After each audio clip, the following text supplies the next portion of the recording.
हरिभक्तों को जय सीताराम। जैसे कि मैं आज आपसे बात करने जा रहा हूं हमारे परम प्रिय बड़े भ्राता श्री अनिरुद्धाचार्य जी महाराज के बारे में। अभी कुछ दिन पहले गोबर को लेकर के कई प्रकार की टिप्पणियां हुई। उन्होंने एक स्टेटमेंट दिया था कि जिनके संतान नहीं होती वो ये प्रयोग करे, लेकिन उसके बारे में बिना जाने बिना समझे लोगों ने अनेक प्रकार की टिप्पणियां की और न्यूज नेशन में बैठा कर गए, अनेक प्रकार के उनसे प्रश्न किए और गोबर सामने ला करके रखा। मैं आपको जानकारी के लिए बता दूं, आप भी देखते होंगे कि हमारे जो अनिरुद्धाचार्य जी महाराज हैं स्वभाव के बहुत ही सरल हैं, सरल स्वभाव के हैं। और उन्होंने एक उपाय बताया जिसको हमने ना किया ना समझा और उसको हमने गलत ठहरा दिया। उन्होंने उपाय क्या बताया था, हमें जरा प्रकाश डालना चाहिए उसमें। उन्होंने बताया कि वेद लक्षणा गाय की जो बछड़ी है उसको आप गेहूं के दाने, जौ के दाने आप उनको खिलाइए। इसके बाद गोबर से जो गोबर के द्वारा दाने निकलेंगे उनको आप 5 बार 10 बार 15 बार धो करके और फिर उसको सुखाइए। सुखाने के बाद पीस करके उसकी रोटी बनाइए और भगवान ठाकुर जी को भोग लगा करके और फिर स्वयं पाइए। इससे संतान के योग बनते हैं। मैं आपको बता दूं हरिभक्तों कि यह बिल्कुल सत्य है। हमारे जो शास्त्रों में जो पुराणों में लिखा गया है, जो लिखा है बिल्कुल 100% सत्य है। आज अगर यही बात आपसे कोई डॉक्टर कहता तो आप सरलता से मान लेते। क्यों मान लेते? क्योंकि आप वहां उसको 1000 रुपए फीस दे करके आए हो। लेकिन आज वही आपको फ्री में अगर ये चीज मिल रही है तो वो सही है कि नहीं है, इसमें हमें कोई इंटरेस्ट नहीं है, लेकिन गलत जरूर है। यही सबसे बड़ी बात है। अगर यही चीज डॉक्टर फीस लेकर के बतावे तो सबसे अच्छा है। जरा समझिए, 2-4 लोग नहीं, यहाँ हजारों की तादाद पे हमारे धर्म में कुठाराघात कर रहे हैं और इस धर्म को भटकाने का प्रयास कर रहे हैं, इस धर्म से विश्वास उठाने का प्रयास कर रहे हैं। लेकिन जनता जनार्दन होती है, भगवान का स्वरूप होती है, सब समझती है। आज जो साइंस को हम गलत नहीं कहते, लेकिन आज जो साइंस है इसकी जननी कौन है? हर चीज की कोई ना कोई जननी होती है, कहीं ना कहीं से वो प्रकट होता है। अपितु यहां तक कि भगवान भी जब पृथ्वी में आते तो उनको भी प्रकट होना पड़ता है। इसी प्रकार साइंस जो है ना वो हमारे वेदों से प्रकट हुआ है। वेदों से साइंस प्रकट हुआ अगर, तो वेदों में, पुराणों में, शास्त्रों में अगर कोई बात लिखी है तो बिल्कुल सत्य होगी। जैसे मैं छोटे से उदाहरण दूंगा आपको 2-3, समझना आप। सूर्य की दूरी आज स्पष्ट कर पाए साइंटिस्ट कि हाँ इतनी दूरी में है, और हमारे बाबा तुलसीदास जी महाराज ने हनुमान चालीसा में ही लिख दिया, युग सहस्त्र योजन पर भानु लील्यों ताहि मधुर फल जानू। इतनी दूरी में सूर्य भगवान है और उसमें फिर रिसर्च किया गया और वो बिल्कुल सही निकला। पहले तो नहीं माना लोगों ने, जब कहा गया, जब उसमें रिसर्च किया, जब जाके पता चला। साइंटिस्ट है क्या? जो शास्त्र बताते हैं, जो पुराण बताते हैं, उनको ये प्रमाणित करता है, रिसर्च करके हमारे सामने लाता है। वही तो साइंस है। तो अगर अनिरुद्धाचार्य जी ने यह उपाय बताया तो इसमें भी आपको जांच करना चाहिए। दूसरा उदाहरण मैं आपको देना चाहता हूं। अपितु उदाहरण तो बहुत है। जैसे आज से 100 साल आगे का भी पंचांग हम लोगों के पास में होता है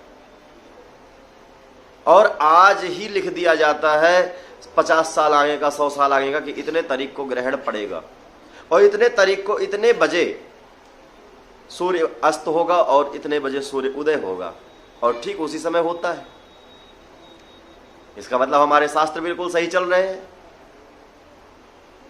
आप घड़ी का टाइम मिलाइए और हमारे पंचांग का टाइम मिलाइए, उसी समय सूर्य भगवान उदय होंगे और उसी समय सूर्यास्त होगा। और ग्रहण का टाइम मिलाइए आप, जब ग्रहण आता है साल, आप तो मैं 50 साल आगे की छोड़िए, आप तो मैं साल भर की बात करता हूं। साल भर पहले भी हम लिखते हैं अगर, तो भी बहुत बड़ी बात है, शास्त्रों में लिखा है।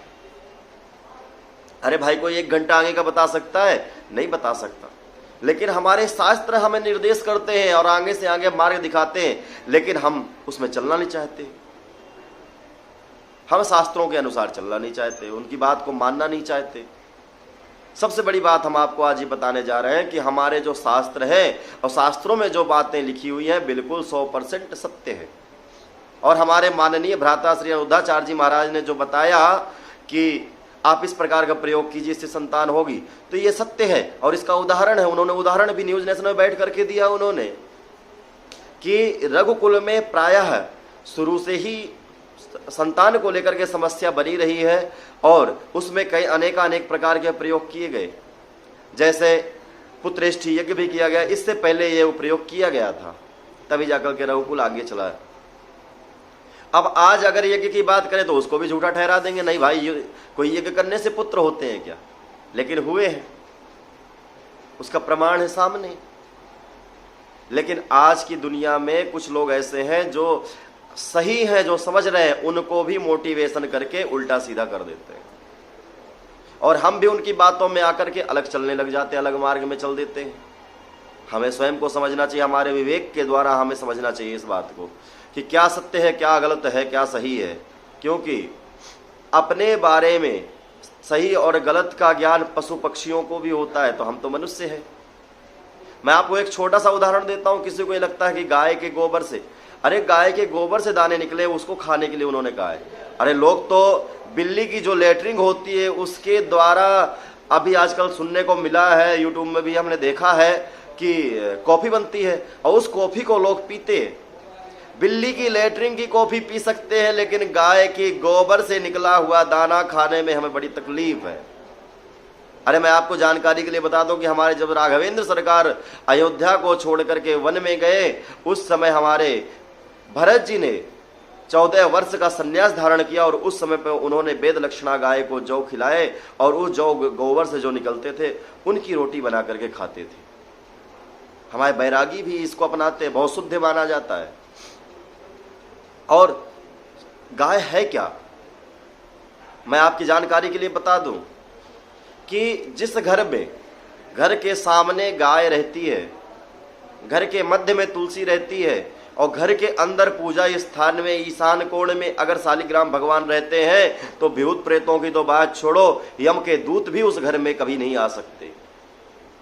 और पॉजिटिविटी हमेशा घर में रहती है, निगेटिविटी दूर रहती है, बड़ी शांति रहती है। लेकिन आज हम आधुनिक युग बना रहे हैं, हम स्टैंडर्ड बन रहे हैं, हम ये तीनों चीज अपने घर से दूर कर दिए, तीनों चीजों को हमने खत्म कर दिया। हमारे हिंदू परंपरा में खान पान परिधान का बड़ा ध्यान रखा जाता था, खान पान खाने की चीजों का बड़ा ध्यान रखा जाता था, शुद्धता का, पान का, पीने की चीजें जो थी बड़ी शुद्ध थी, और परिधान कपड़े बड़े शुद्ध तरीके से पहने जाते थे, मर्यादित कपड़े पहने जाते थे। उसको भी लेकर के अनिरुद्धाचार्य जी महाराज को अनेक प्रकार के लोगों ने बातें कही। उन्होंने कोई गलत तो नहीं समझाया था, उन्होंने तो अच्छा समझाया था, लेकिन लोगों को उसमें भी बुरा लगा। इसलिए मैं आज आपको बताना चाहता हूं कि उन्होंने जो उपाय बताया था बिल्कुल सही था, इसमें कोई भी गलती नहीं थी उसकी, और बिल्कुल सत्य है। मैं एक छोटी सी कथा आपको 2 मिनट की बता रहा हूं, आप जरूर सुनिएगा इसको। एक बार हमारे भूत भवन भोलेनाथ के पास में एक राक्षस आया और उसने उनकी तपस्या की। तपस्या करने के भगवान भोलेनाथ प्रसन्न हुए और प्रसन्न होकर के उसको आशीर्वाद देने के लिए प्रकट हुए। जब प्रकट हुए तो उसने आशीर्वाद मांगा, बाबा मुझे अमर कर दो। जब भोले बाबा ने कहा बेटा अमर नहीं कर सकता, और कुछ वरदान आप मांग लो। उस समय पे उसने वरदान मांगा कि बाबा मैं किसी के ऊपर अगर हाथ रख दूं तो वो भस्म हो जाए, ये मुझे वरदान दे दो। भोलेनाथ ने कहा तथास्तु। तथास्तु जब कह दिया, उस समय पे वो भगवान भोलेनाथ की तरफ बढ़ा। और जब भगवान भोलेनाथ की तरफ बढ़ा तो बोले बेटा कहाँ आ रहे हो तुम? बोले महाराज आपने दिया है ये वरदान तो इसको चेक भी तो करूं, सही है या गलत है। क्या पता आपने ऐसे कह दिया हो भांग के नशे में। जब भगवान भोलेनाथ वहां से पार्वती जी को लेकर के ब्रह्मा जी के पास पहुंचे, ब्रह्मा जी ने भी मना कर दिया जब वहां से कि हमारी रक्षा नहीं हो सकती। जब पूरे देवता स्वर्ग सहित विष्णु भगवान के साथ पास पहुंचे, विष्णु भगवान ने भी जब मना कर दिया, वहां से विष्णु भगवान भी चल दिए साथ में। बोले कहाँ हमारी सुरक्षा होगी? तो बोले गोलोक धाम चलो, जहां पे हमारे भगवान श्री कृष्ण मुरली मनोहर अपने गौ माता के साथ नित्य निवास करते हैं, वहां पर आप जा करके हमारी रक्षा होगी। और वहां पहुंचे और गौ माता से उन्होंने प्रार्थना की, और गौ माता से उन्होंने प्रार्थना क्या की कि हमारे प्राणों की रक्षा करो माँ। जब गौ माता ने कहा मैं अबला स्त्री, मैं आपकी क्या आपकी सुरक्षा कर सकती हूँ? बोले नहीं माँ, हमें विश्वास है कि आपके द्वारा हमारी सुरक्षा हो जाएगी, क्योंकि कितना भी बड़ा पापाचारी दुराचार पापाचार हो, लेकिन वो भी एक बार ब्राह्मण और संत और गौ माता के सामने झुकता है। इसलिए आप हमारी रक्षा करो। उस समय गौ माता ने अपना मुख खोला और देवताएं सभी जाकर के उनके अंदर रोम रोम में स्थापित हो गए और गौ माता ने अपना मुख बंद कर लिया। उस समय पे दो देवियां पीछे रह गई थी, माँ गंगा और माँ लक्ष्मी। जब वो आई, प्रार्थना की, माँ हमारे प्राणों की रक्षा कीजिए। जब गौ माता ने कहा कि भैया अब हमारे पास कोई स्थान नहीं बचा, दो ही स्थान बचे हैं, मल और मूत्र का, आप चाहो तो उनमें स्थान ग्रहण करो। गंगा जी ने कुछ भी नहीं सोचा और जाके गौमूत्र में निवास कर गई और लक्ष्मी जी गोबर में जाकर के निवास कर गई। इसलिए आपने देखा होगा कि आपके जो बड़े बुजुर्ग, हमारी जो दादियां होती थी, वो पहले घर के सामने गाय का गोबर का लीपन करती थी सूर्योदय होने से पहले, क्योंकि आपको बता दें कि जब सूर्योदय से पहले जो ब्रह्म मुहूर्त होता है उसमें हमारे श्री लक्ष्मी नारायण सबके दरवाजे में होते हैं, और जब सूर्यास्त होता है उस समय भूत भावन भोलेनाथ माता पार्वती के साथ आपके घर के सामने होते हैं। इसलिए दोनों ही समय बहुत ही शुभ माने जाते हैं। इसलिए जिसके घर में गोबर पोता होता था बाहर, उसको बहुत शुभ माना जाता था और लक्ष्मी प्रसन्न होती थी कि वो लक्ष्मी का नित्य निवास है उसमें। और गाय के ऊपर कई लोग टिप्पणियां करते हैं। मैं आपको बता दूं, गाय का जो दूध है वो अमृत कहा गया है, भैंस का दूध अमृत नहीं कहा गया, बकरी का दूध अमृत नहीं कहा गया, बकरी का दूध औषधि कहा गया है। गाय का दूध अमृत कहा गया क्यों? हमारे शरीर के अंदर कोई भी कमी होती है, वो गाय का दूध उस कमी को पूरी कर देता है। हालांकि उसमें फैट कम पाया जाता है, भैंस के दूध में फैट ज्यादा पाया जाता है, लेकिन उसका दूध आलसी बनाता है, बीमारियां पैदा करता है। लेकिन गाय का दूध बीमारियां दूर करता है। इसका उदाहरण स्पष्ट है चलता फिरता आपके सामने, क्योंकि जब गाय का जब बच्चा होता है, होते ही वो उछलने कूदने लगता है, उसके दूध की ताकत है। और भैंस का बच्चा जब होता है तो पैदा होते ही वो पड़ा रहता है कई दिनों तक, ये उसके दूध की ताकत है। इससे आप अपना सकते हैं और पहचान सकते हैं क्या असली और क्या नकली है। इसलिए माननीय अनिरुद्धाचार्य जी जो कहते हैं बिल्कुल सत्य है, शास्त्र सम्मत बात है। सभी हरिभक्तों को राधे राधे।